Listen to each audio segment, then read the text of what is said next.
Você tem aqui questões sobre Negrinha, ok? O livro Negrinha é um livro de contos, né, pré-modernistas de Monteiro Lobato, cuja grande preocupação foi justamente com a denúncia dos problemas sociais brasileiros e com a interpretação dessa problemática brasileira.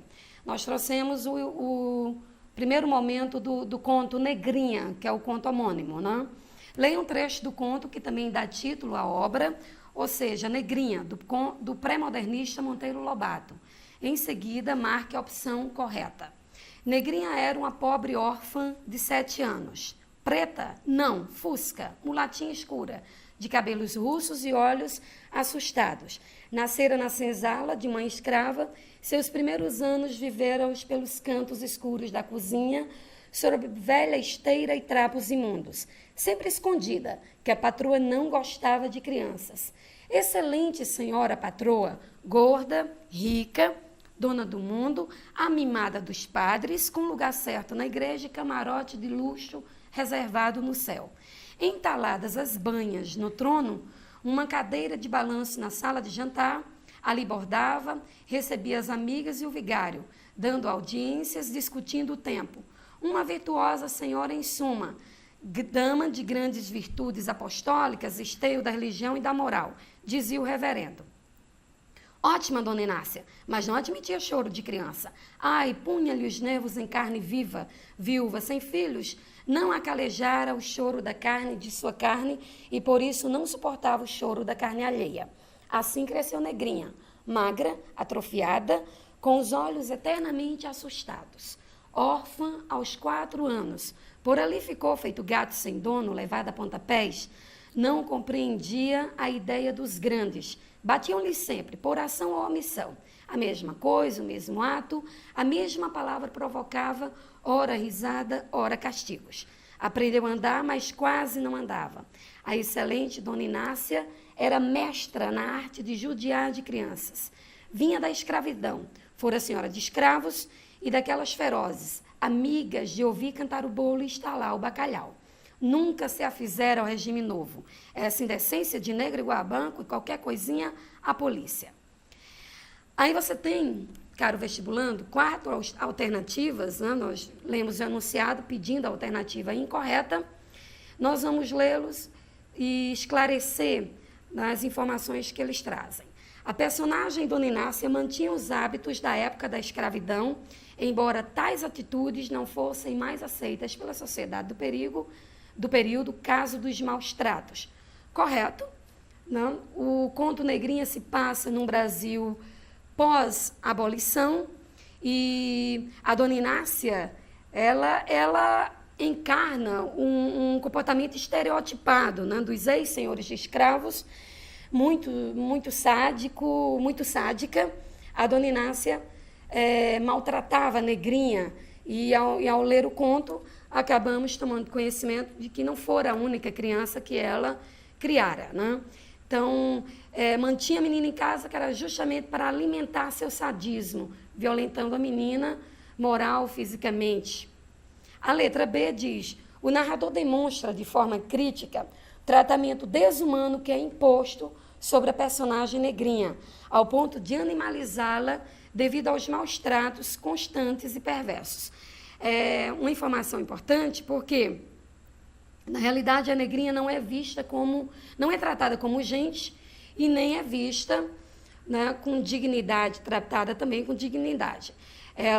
Vejam que ela não tem nome, é chamada, por sua condição, né, negra, ela é chamada de Negrinha, mas sobram apelidos, né? Ela é chamada de pinto gorado, de ovo, né, de pinto molhado, é chamada de peste, bubônica, e o fato é que a menina acaba sendo tratada de forma animalizada e o autor se propõe justamente a criticar esse comportamento, essa permanência do racismo na sociedade, sobretudo porque trata-se da violência praticada contra a criança, né? Aqui, por favor, nós temos a violência praticada contra a criança. Dona Inácia é a senhora de escravo que não se afez ao novo regime, né, o regime abolicionista, e, portanto, né, se compraz em humilhar, né, e em maltratar a pobre negrinha. Vamos para a alternativa C. Na ênfase dada ao comportamento e atitudes da personagem Dona Inácia, o narrador observador enfatiza a preocupação humanista aceita e presente nas relações entre patrão e empregado. Olha, em primeiro lugar, há um equívoco na alternativa ao dizer que trata-se de um narrador observador. Né? O narrador é um narrador onisciente. Ao longo do conto, ele mostra os sentimentos de negrinha. Interessante que no fragmento que nós lemos, ele fala dos olhos assustados da garota, permanentemente assustados, né? E esses olhos assustados refletem a alma da menina, né? A alma eternamente assustada, indefesa, né? E outra situação, não existe a relação, o conto não mostra a relação entre patrão e empregado. Na realidade, são relações humanas, certo? É a frieza das relações humanas, é a violência marcando as relações humanas, e é esse o propósito do engajado autor Monteiro Lobato. A alternativa C está incorreta. A letra D diz: quanto ao fato da personagem negrinha ser denominada de tal modo, dá à menina um caráter universal, colocando-a como símbolo da população negra, que mesmo depois da abolição continuava sendo vítima de discriminação e falta de respeito. Bom, vamos aqui comigo. Não é o único conto do Monteiro Lobato a retratar essa situação, né, difícil do negro na sociedade, vítima de abuso, de preconceito, da maldade, né, dos senhores. E nós temos o jardineiro Timóteo, que também traz isso, né? Timóteo, afeito a uma vida de dignidade, sendo tratado de forma tão respeitosa, de repente tem que conviver com uma família que não respeita, não o violenta moralmente. E Negrinha também traz isso, né? E foi uma grande marca da época, né? A literatura pré-moderna, a começar por Os Sertões de Euclides da Cunha, ao denunciar a Guerra de Canudos, se preocupa com essa interpretação da realidade brasileira. Claro que Monteiro Lobato se destaca, né, mais seguido e tendo como mestre o Lima Barreto, que foi realmente genial, né, ao denunciar as grandes injustiças, né, e sobre a desigualdade, as injustiças que marcam a sociedade brasileira. A outra questão, vamos a ela, está aí, questão 2, ainda sobre Negrinha.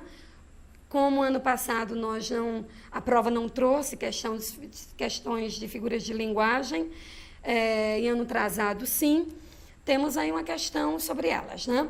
Quanto ao texto citado na questão anterior, pode ser percebido o uso de figuras de linguagem, exceto em a gorda, rica, dona do mundo. Trata-se de uma hipérbole. É hipérbole? É.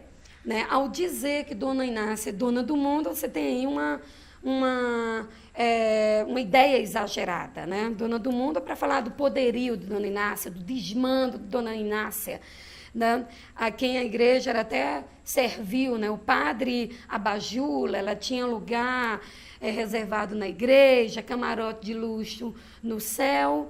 Na realidade, são as ironias, né? Os sarcasmos de Monteiro Lobato a respeito dessa omissão da igreja em relação à crueldade de Dona Inácia. E aí nós temos, né, um narrador onisciente, intruso, quando diz que ela é dona do mundo, ele emite um juízo de valor em relação a Dona Inácia, né? Ela é poderosa, certo? Mas é uma ideia exagerada, daí porque uma hipérbole. A questão está correta.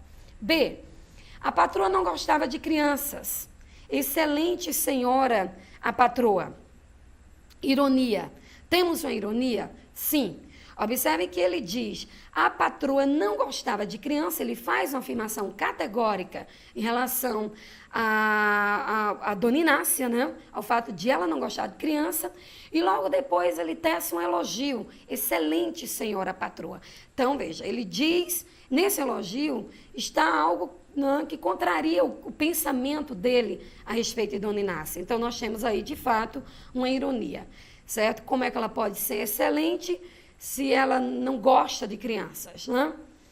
A letra C diz que não há calejar o choro da carne de sua carne. Observe que, como a metáfora é uma figura de palavra que consiste em substituir uma palavra por outra, vejam que aí não há calejar a carne de sua carne. Esse primeiro carne substituiu filho, né? Filhos de sua carne. Então, temos realmente uma relação metafórica, certo? Uma palavra empregada no lugar de outra, né, através de uma subjetividade do autor. A letra D diz, a excelente Dona Inácia era mestra na arte de judiar de crianças. E adiante tem dizendo que é uma sinestesia. Caro vestibulando, a sinestesia é uma figura, né, que consiste em misturar sensações. Né? Você diz voz doce, né, voz meiga, cheiro doce. Aí nós não temos, né, uma situação sinestésica. Temos a excelente Dona Inácia, era mestra na arte de judiar de criança. A letra D seria, portanto, uma ironia. Né, uma ironia. Voltemos aqui. Nessa ironia, fica claro a intromissão do autor. Não, veja que trata-se de um narrador de terceira pessoa onisciente, intruso, que emite um parecer moral a respeito da antagonista, talvez, uma das mais cruéis do livro Negrinha. Né? Então, a letra D, você tem aí um uso de uma ironia, né? Gravando aí, vestibulando. Vamos para a questão de número 3, ainda sobre a coletânea Negrinha. A questão diz, a denúncia da problemática brasileira, bem como os bastidores das instituições sociais, é destaque nos textos pré-modernos. Os contos abaixo revelam caráter combativo em Monteiro Lobato, exceto As Fitas da Vida, o Jardineiro Timóteo, Negrinha e o Fisco. Ou seja, qual desses contos não traz o caráter combativo do Monteiro Lobato? Você tem o caráter combativo em O Fisco, né, que mostra a corrupção praticada por um funcionário do fisco contra uma família pobre, família do Pedrinho. Né? Vejam que assim, uma situação que remete a vidas secas, né? Fabiano vítima do fiscal da prefeitura, da intolerância administrativa, e o conto Fisco, não, é um dos contos mais ternos, né, da obra, traz um teor crítico tremendo e suscita ternura porque o protagonista da história é o garoto Pedrinho, cujo grande objetivo é ajudar os pais no orçamento doméstico e acaba sendo vítima do fiscal da prefeitura que explora a sua família. O Negrinha, alternativa C, traz, como já foi visto, a dor da garota, né? A dor física, moral da Negrinha, que era destratada por Dona Inácia com a conivência de todas as pessoas que estavam em volta. Né? A libertação de Negrinha se dá através da morte. Né?